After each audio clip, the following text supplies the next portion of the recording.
Hey, modern world historians. It's Mrs. Weber here with another Cold War lesson. This one is number 6 in our series, and today we are going behind the Iron Curtain. That's right, guys, you are in for a treat because today we're going to be doing a read aloud of a story called The Wall. So welcome to lesson 6. Our objective today is to describe the uprisings in 3 particular nations, Poland, Hungary, and Czechoslovakia. All 3 of these nations were satellite nations that were under the control of the Soviet Union during the Cold War, but all 3 of these nations ultimately won their independence from the Soviet Union. So to respond to this prompt, we first need to understand what the Iron Curtain really was. So I'm just going to read to you from Encyclopedia Britannica. This is what the Iron Curtain was. It was the political, military, and ideological barrier erected by the Soviet Union after World War II. The purpose of the Iron Curtain was to seal off itself and its dependent Eastern and Central European allies from open contact with non-communist nations. The term Iron Curtain has been used as a metaphor prior to this era, but it became really famous after former Prime Minister of the United Kingdom, Winston Churchill, used it in a speech in 1946. Churchill said of the communist states, "From Stettin in the Baltic to Trieste in the Adriatic, an iron curtain has descended across the continent." So this leaves us with several questions for our time together today. What was it like to live behind the Iron Curtain? What was it like to be a Soviet satellite state?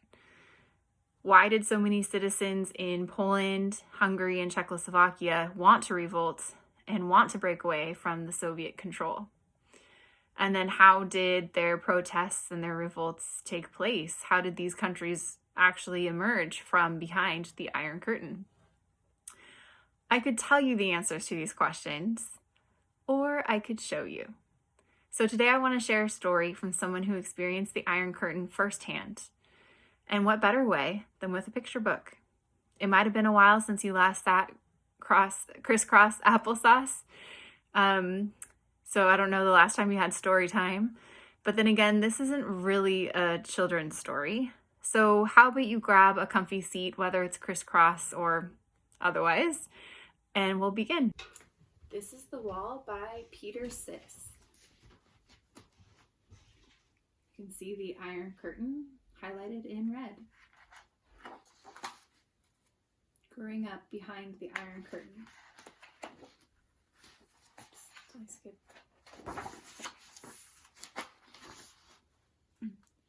As long as he could remember, he had loved to draw.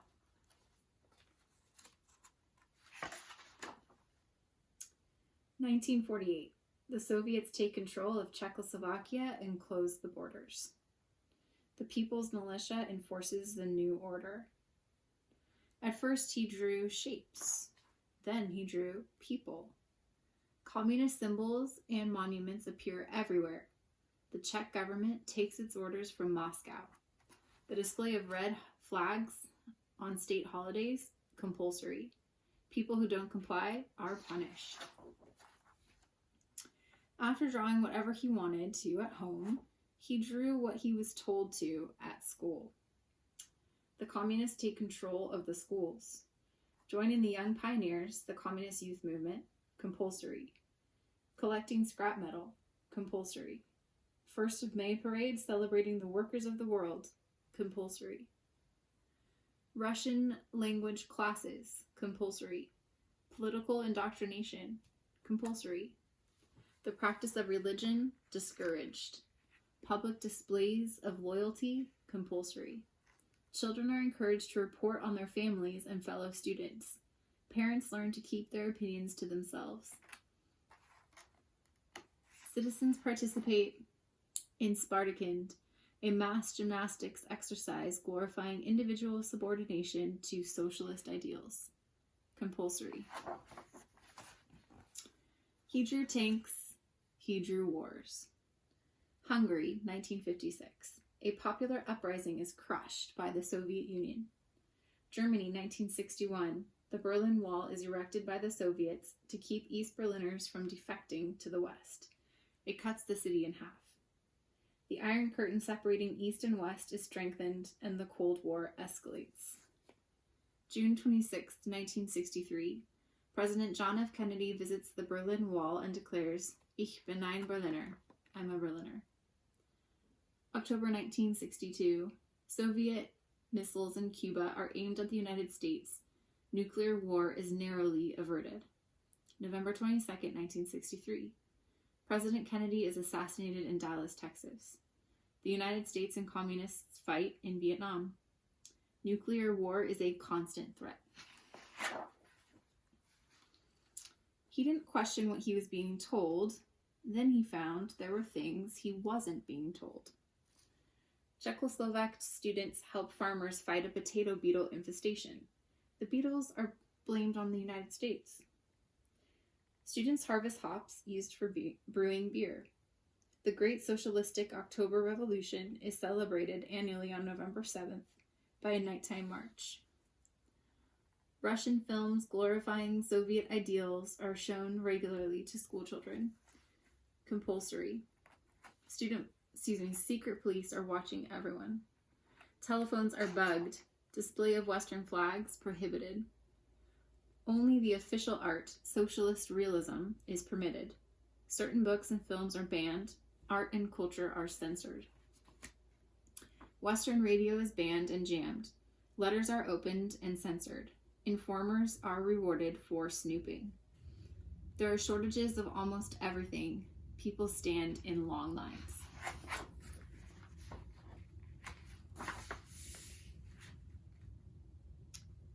This was the time of brainwashing.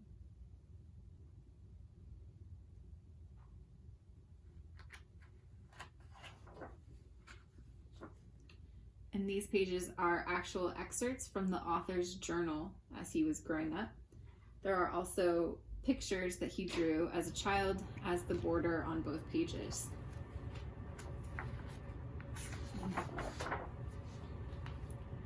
Slowly he started to question. He painted what he wanted to in secret. He joined a rock group and painted music. Bits and pieces of news from the West begin to slip through the Iron Curtain. The Beatles, which one is which? Elvis, the Rolling Stones, Radio Luxembourg. We secretly tape songs. Everything from the West seems colorful and desirable. Citizens age 15 and over must carry a photo ID at all times, compulsory. There are no records, no instruments, no stylish clothes. We have to make and invent everything. We all want to be the Beatles. We make our own shoes, shades, electric guitars. Long hair is a sign of Western decadence. Police have orders to cut it. Rock music is against the principles of socialist art. January 1968. The new head of the communist government, Alexander Dubček, has good intentions. Slowly, our world begins to open up. Censorship is lifted. The old guard and the police are nervous. Everything seemed possible. It was the Prague Spring of 1968.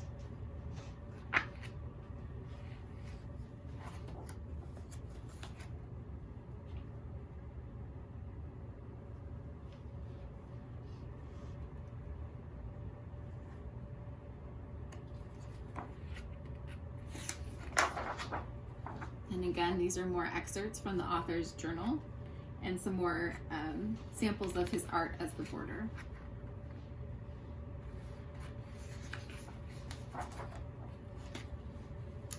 August 21st, 1968. 500,000 troops from the Soviet Union, Bulgaria, East Germany, Hungary, and Poland invade Czechoslovakia. Ordinary citizens try to persuade the invading soldiers to leave. They change street signs to confuse them. The Czech progressive government is sent to Moscow for, quote, re-education. Then it was all over. Help from the West doesn't come. Russian tanks were everywhere.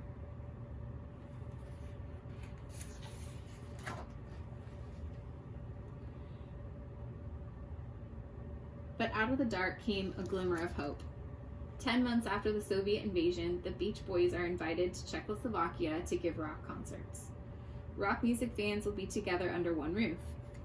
The Beach Boys arrived, America to the rescue. June 17th, 1969. The Prague concert takes place in Lucerna Hall. Police with dogs wait nearby.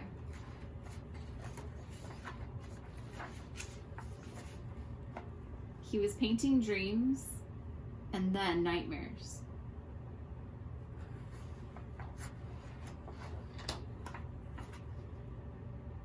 The dreams could be kept to himself, but the drawings could be used against him.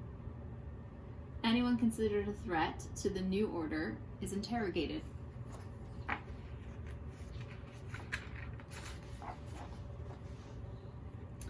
He stopped drawing and was left only with his dreams. The Iron Curtain descends again. Alexander Dubček is replaced as head of government. The secret police provoke riots so the government can exercise lighter controls. Military service, compulsory. But he had to draw. Sharing the dreams gave him hope. Phones are bugged again. Mail opened. People watched. Western-style art is banned again. Free radio stations are jammed again.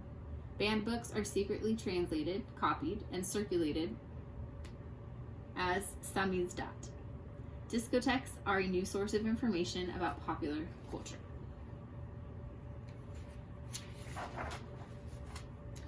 Everyone wanted to draw. They painted a wall filled with their dreams and repainted it again and again.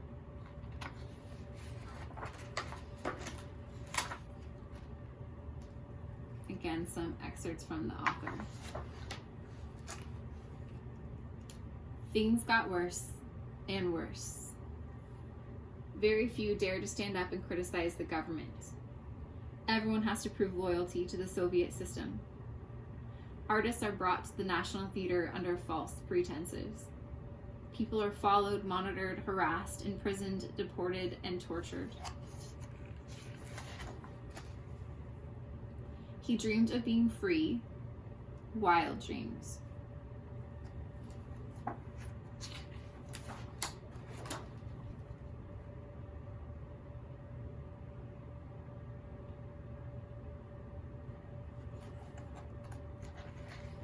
Oops, sorry, I skipped a page.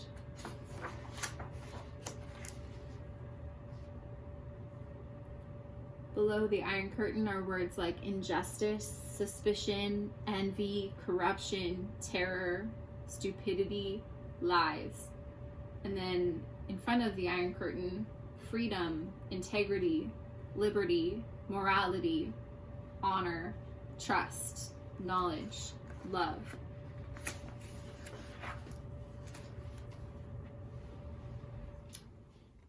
In the mid-1980s, Mikhail Gorbachev recognizes the need to open up the rigid Soviet system and introduces the policies of perestroika and glasnost.